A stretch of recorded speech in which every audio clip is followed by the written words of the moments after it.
इसीलिए इंडिया का आदमी सक्सेसफुल। ऐसे ब्यूरोक्रेसी की ये प्रॉब्लम है भारत में। तो और लोगों को क्या सजेस्ट करते हैं आप, वो इंपोर्ट करें या एक्सपोर्ट करें, कैसे? फिर जब मैंने वहां देखा 200-500 करोड़ की फर्नेस वाले हमारे पास आकर हमसे बात कर रहे हैं, रिक्वेस्ट कर रहे हैं कि हमें रेगुलर माल चाहिए। आपने स्क्रैप का जो स्टार्ट करा है 2005 के बाद से करा है? जी जी, दुबई वालों ने की, मंडी गोविंदगढ़ की। फ्रॉड की संभावनाएं तो बहुत रहती। स्क्रैप में आपने प्रोडक्ट बताया था HMS, और बाकी उन सब की नेटवर्किंग हमारी पूरे वर्ल्ड में है। लोगों ने सुन लिया केवल LC, लेटर ऑफ क्रेडिट। अगर वो इंपोर्ट कर रहे हो तो आप कौन सा कंट्री है जहां से सस्ता मिलेगा, और अगर आप एक्सपोर्ट कर रहे हो किस कंट्री में उसकी ज्यादा वैल्यू आई। तो शुरू के लिए सबसे पहले तो प्रोडक्ट सेलेक्ट करना पड़ता है। ये डॉक्यूमेंट्स किसको बोलते हैं, FOB क्या होता है, CIF क्या होता है, LC क्या होता है। नमस्कार दोस्तों, आज हमारे बीच हैं डॉक्टर अशोक गुप्ता सर, और आज हम आपके लिए लाए हैं बहुत बढ़िया कंटेंट। देखिए, मेरी रिक्वेस्ट है वीडियो को पूरी देखना। क्यों? क्योंकि आज उसमें इंपोर्ट एक्सपोर्ट तो बात होने वाली है और साथ में लोकल भी बात होने वाली है। सर, आपका बहुत बहुत नमस्कार। नमस्कार। और मैं आपको बताता हूँ, अशोक सर को अमेरिका की यूनिवर्सिटी में स्पेशल हायर करा है। किसके लिए? डॉक्टर डिग्री के लिए। और सर, आपको किस चीज में डॉक्टर डिग्री मिली है? वो उन्होंने ग्लोबल ट्रेनिंग और इंपोर्ट एक्सपोर्ट मैनेजमेंट के। ओके, आपको एक्चुअल में इंपोर्ट एक्सपोर्ट मैनेजमेंट के ऊपर डॉक्टर डिग्री मिली है। अब हमें देखिए ना, 50 साल हो गए। बिल्कुल बिल्कुल। तो आप ही के स्टार्टअप इंडिया ने उसको कहा था यूनिवर्सिटी को। नहीं सर, पहले उनका फीडबैक आया था। हाँ, हमने तो एक रिक्वेस्ट भेजी थी। जी जी जी। तो चलिए अब बात करते हैं इंपोर्ट एक्सपोर्ट की। तो सर, सपोज किसी को इंपोर्ट, हमारे पास बहुत सारे क्वेश्चंस आते हैं, उसमें 2 4 5 क्वेश्चंस मैं लेना चाहूंगा। बिल्कुल। किसी को इंपोर्ट एक्सपोर्ट स्टार्ट करना है, बट उसने कोर्सेज भी करा हुआ है, उसने ट्रेनिंग भी ले रखी है, तो वो स्टार्ट कहां से करे, कैसे पहला स्टेप उसका रहेगा? देखिए, वो जो बहुत अच्छा क्वेश्चन राहुल जी आपने पूछा है, क्योंकि कोर्सेज तो बहुत चल रहे हैं, पूरे वर्ल्ड में कोर्सेज चल रहे हैं। बिल्कुल। $10,000 से लेके 500 या 1000 रुपए तक के भी सेमिनार होते हैं। बिल्कुल बिल्कुल। लेकिन वो लोग थ्योरेटिकल जानकारी देते हैं। बिल्कुल। ये डॉक्यूमेंट्स किसको बोलते हैं, FOB क्या होता है, CIF क्या होता है, LC क्या होता है, ये क्या होता है, वो क्या होता है। लेकिन वो शुरू कहाँ से करें? तो शुरू के लिए सबसे पहले तो प्रोडक्ट सेलेक्ट करना पड़ता है, एक प्रोडक्ट। ओके।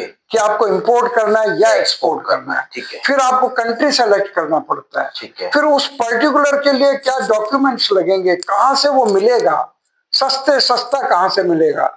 अगर वो इंपोर्ट कर रहे हो तो आप कौन सा कंट्री है जहां से सस्ता मिलेगा, और अगर आप एक्सपोर्ट कर रहे हो किस कंट्री में उसकी ज्यादा वैल्यू आएगी।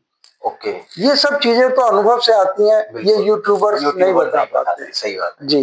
तो हम स्टार्टअप इंडिया प्लेटफॉर्म में उसको शुरू कराते हैं प्रोडक्ट सिलेक्शन से। फिर दूसरी शुरुआत क्या होती है सर? Country selection. ओके, ऐसे करते करते सारा हम पूरे का पूरा, फिर शिपिंग है, बैंकिंग है, पेमेंट्स हैं, पहले वो पेमेंट भेजे या हम पहले माल भेजें, कैसे कैसे होगा, ये सब दोनों के बीच में। लोगों ने सुन लिया केवल LC, लेटर ऑफ क्रेडिट, पर जानते नहीं क्या होता है लेटर ऑफ क्रेडिट। बड़े खुश हो जाते हैं कोई अगर LC आ जाए तो, पर उन्हें पता नहीं है LC से ज्यादा खतरनाक कोई चीज नहीं है। और ना बैंक बताता है, ना गवर्नमेंट बताती है। बड़ा अफसोस है कि इंडियन गवर्नमेंट का कोई ऐसा प्लेटफॉर्म नहीं है कि वो इंपोर्टर एक्सपोर्टर को पूरी जानकारी एक जगह दे सके। बट धक्के खाते हैं। हाँ, ये भी है, मैं देखा है कई बार कोई करना चाहता है, वो कस्टमर एजेंट पे जाता है तो वो कहता है इस खिड़की पे चले जाओ, उस खिड़की पे चले जाओ, ये कर लो। तो आपको क्या है, अगर स्टार्ट करना है तो अशोक सर के साथ जुड़ के आप डायरेक्ट स्टार्ट कर सकते हो। और ऐसा नहीं आपको लोकल बिजनेस करना है, आपको इंपोर्ट एक्सपोर्ट करना है, कुछ भी आपको करना है, कि सर के पास 50 साल का एक्सपीरियंस है। और आप, हम तो सोच रहे हैं, अशोक सर के भाई चाइना में, और चाइना से वो एक्सपोर्ट कर रहे हैं ऑल ओवर वर्ल्ड। सर के अमेरिका में भी 5 कंट्री में एसोसिएट्स ऑफिस भी है। कौन कौन सी कंट्री में सर आपके ऑफिस है?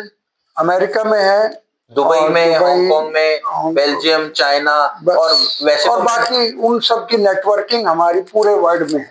ओके। क्योंकि इतना साल हमें काम करते हो गया, कोई ना कोई स्टेशन पे कोई ना कोई मिल जाता है, और आपके स्टूडेंट भी है 400 प्लस जो कि आज कर रहे हैं। बट सर एक चीज आप बताइए, बड़े दुख की बात है, मैं देखता हूँ जो सीख लेता है, जिसने पहली शिपमेंट कर ली, वो कभी भी दोबारा कॉल नहीं करता, ऐसा क्यों होता है? ये दुख की बात नहीं है, तो खुशी की बात है।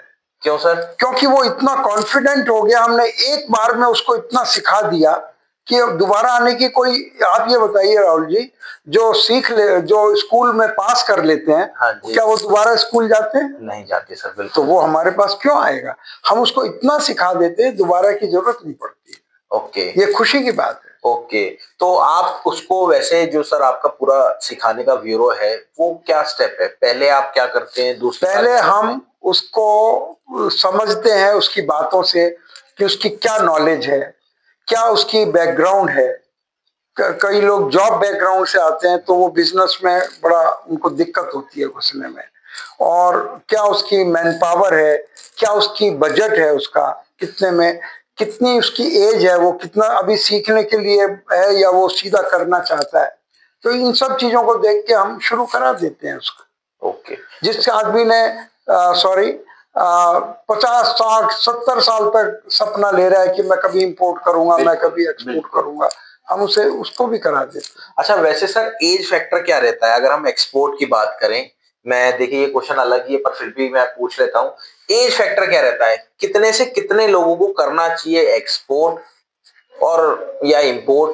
तो एज फैक्टर क्या रहता है? मतलब क्या आप जैसे 25-24 साल की उम्र में आप विदेश चले गए थे, 20 साल की उम्र में आप विदेश चले गए थे, तो क्या 20 साल की उम्र, मेरी तो उम्र 30 साल है, मैं तो अभी तक 1-2 शिपमेंट ही आपके थ्रू भेजी होंगी मैंने। बिल्कुल, मेरी बात समझ रहे, बट मेरे को एक्सपीरियंस जो है वो सिखाते सिखाते इतना आ गया है कि कुछ कहने की हद नहीं। क्योंकि आपका एक्सपीरियंस मेरे पास है, मेरे फादर का एक्सपीरियंस मेरे पास है, बिल्कुल वो एक्सपीरियंस मिला के। तो आपको क्या लगता है एज फैक्टर कितनी होनी चाहिए अगर हम इंपोर्ट एक्सपोर्ट की बात करें? तो एज फैक्टर, एज फैक्टर का इससे कोई लेना देना नहीं। ओके। आदमी 20 साल का बच्चा भी शुरू कर सकता है, और 70-80 साल वाला भी कर सकता है। क्योंकि इसमें कोई ऐसा कोई भाग दौड़, ये कोई एथलीट का काम नहीं है। बिल्कुल बिल्कुल, कि उसको छलांग लगानी है, उसको भाला फेंकना है, उसको तो सिर्फ अपने एक्सपीरियंस का इस्तेमाल करना है। लेकिन और वो ऐसी जगह से सीखना तो जरूर पड़ता है। बिल्कुल पड़ता है। आप बच्चा जब ABCD सीख रहा था, तो भी कोई सिखाने वाला था उसको, उसकी माँ होती है, उसके टीचर्स होते हैं। बिल्कुल। और अगर वो 5वीं क्लास में आया, 10वीं में आया, टीचर के बगैर कुछ नहीं होता है। तो आप सोचे कि क्या इंपोर्ट एक्सपोर्ट बिना टीचर के कर सकते हैं? सिर्फ एक्सपीरियंस बेस पे तो कर सकते हैं, लेकिन उसका बहुत संभावनाएं रहती है, 99% आदमी फेल हो जाता है उसमें। और सर एक चीज बताइए, जैसे आप कहते हैं आपके भाई चाइना में है, तो अगर हमें कोई चाइना से प्रोडक्ट इंपोर्ट करना हो, तो उसमें भी आप हेल्प करते हैं?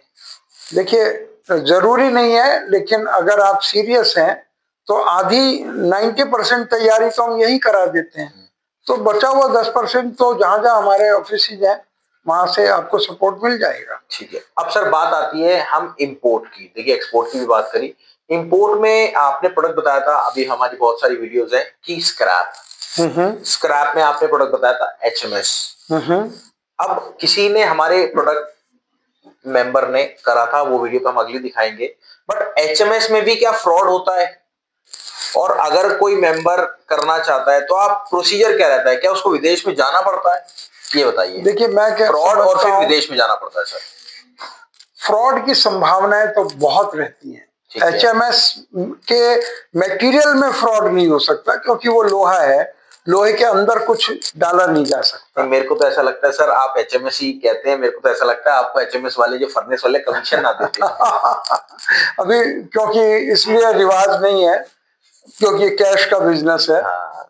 उधार का होता तो जरूर मिलता हमें कमीशन। बिल्कुल बिल्कुल। और देखिए ऐसा नहीं है, कमीशन की बात नहीं है सर, उसमें क्यों कहते हैं, मेरी सर से काफी देर बाद भी इस प्रोडक्ट, इस चीज में सर कहते हैं उसमें मिलावट नहीं है, इसलिए हम कहते हैं कि वो करना आसान है। आप अगर कोई प्रोडक्ट करोगे, सपोज आप ये प्रोडक्ट कर रहे हो इंपोर्ट, तो आपको पहले इसकी नॉलेज चाहिए, इसमें कितनी बैटरी है, क्या प्रोडक्ट कहाँ से हो रहा है, कैसे बन रहा है, बैटरी कितनी चलेगी, क्वालिटी है, क्या क्वालिटी है, तो आपके पास टाइम ही नहीं बचता। और स्क्रैप ऐसी चीज है, आप इंपोर्ट करोगे तो हाथ क्या कहते हैं सर, आप लेने वाले हाथ जोड़ रहे होते हैं, खरीदने वाला हाथ जोड़ रहा होता है। इंडिया में 500 करोड़ की फर्नेस वाला कहता है सर माल दे दीजिए, सर माल दे दीजिए, ऐसा कहता है, क्योंकि इंडिया में शॉर्टेज है इसकी।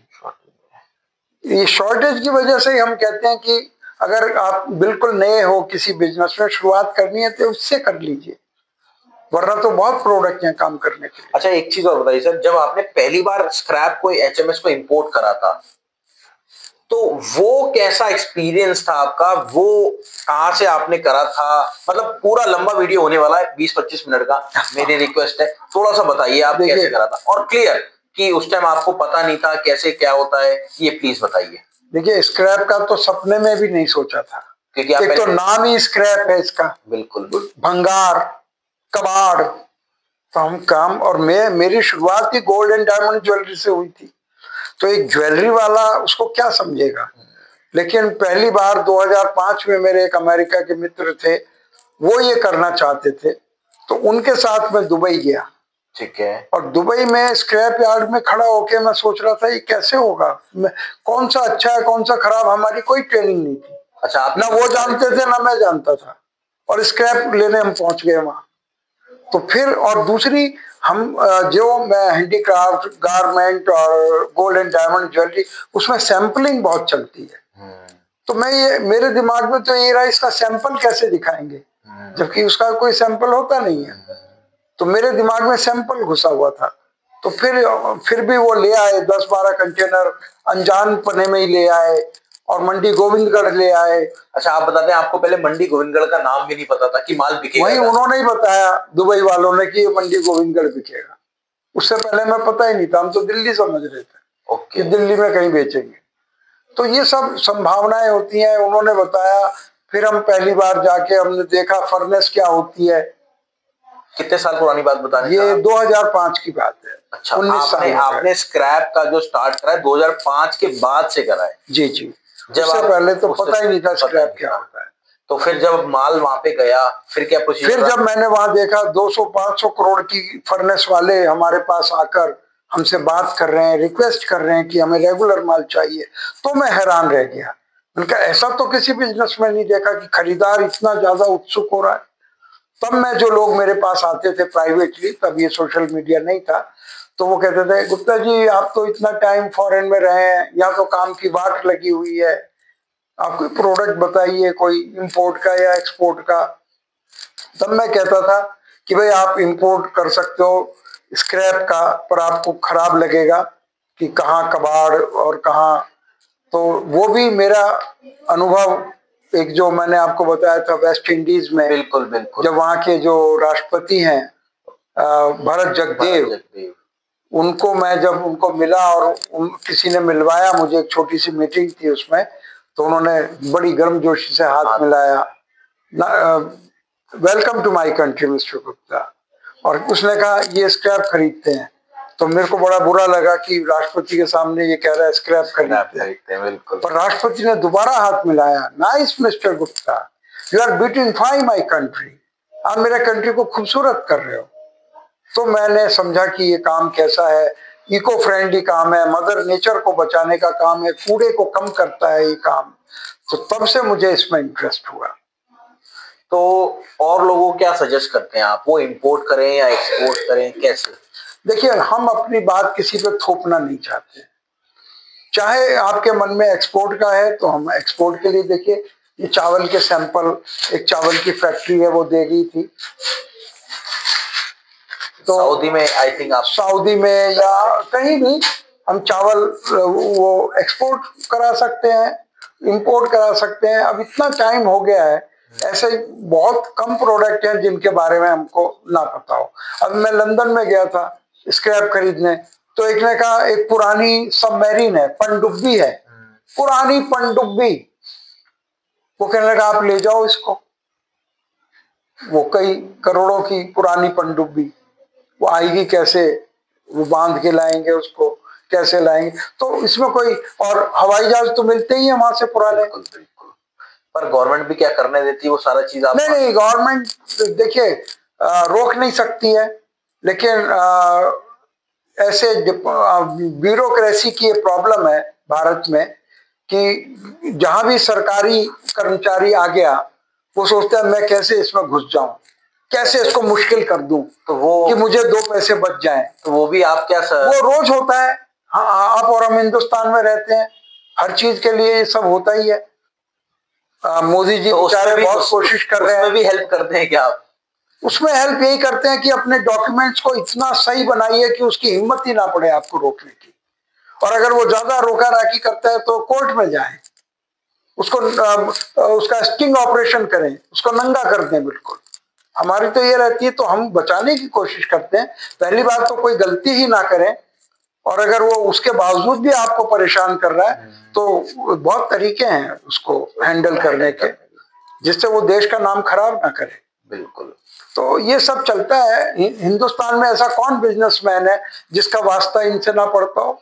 आप देखिए, टाटा ने नैनो गाड़ी वेस्ट बंगाल में उसने फैक्ट्री खोल ली थी, तो वहां की गवर्नमेंट ने उसको परेशान किया, उसको बेचारे को गुजरात शिफ्ट होना पड़ा। तो ये तो छुपी हुई बात नहीं है। हमारे यहाँ बिजनेसमैन को परेशान किया जाता है, ये कोई छुपी हुई बात नहीं है। फिर भी क्या करे आदमी, यहाँ जब हिंदुस्तान में रहता है बिजनेस वाले को तो बिजनेस करना ही है। नौकरी में भी परेशान किया जाता है। बिल्कुल। तो परेशानियों के बीच में इसीलिए इंडियन आदमी सक्सेसफुल है पूरे वर्ल्ड में, करना जानता है कि वो परेशानियों से निकलना जानता है। इसीलिए बड़ी बड़ी जो कंपनीज है, गूगल है और माइक्रोसॉफ्ट है, उनके जो सीईओ हैं वो इंडियन है, क्योंकि उनको परेशानियां झेलना सीखा है बचपन से। उन्होंने स्कूल टाइम में सीखा है, कॉलेज टाइम में सीखा है, बिजनेस में सीखा है। इसीलिए इंडिया का आदमी सक्सेसफुल है, क्योंकि वो तो परेशानियों में ही जिया है। बिल्कुल सर, आपने इतनी नॉलेज दी और आपने अपना पूरा एक्सपीरियंस दिया। मेरी रिक्वेस्ट है, अगर आप एक्चुअल में इंपोर्ट एक्सपोर्ट करना चाहते हो तो अशोक सर के साथ जुड़ जाओ। नीचे आपके नंबर दे रखा है। और हाँ, आप आ जाते हो, नॉलेज ले लेते हो, बट आप सब्सक्राइब नहीं करते। ऐसा नहीं हमें यूट्यूब से पैसा कमाना है सर, पैसा नहीं मिलता। आप ये यकीन, सभी का फायदा है, इन्हीं का फायदा है, आप लोगों का फायदा है।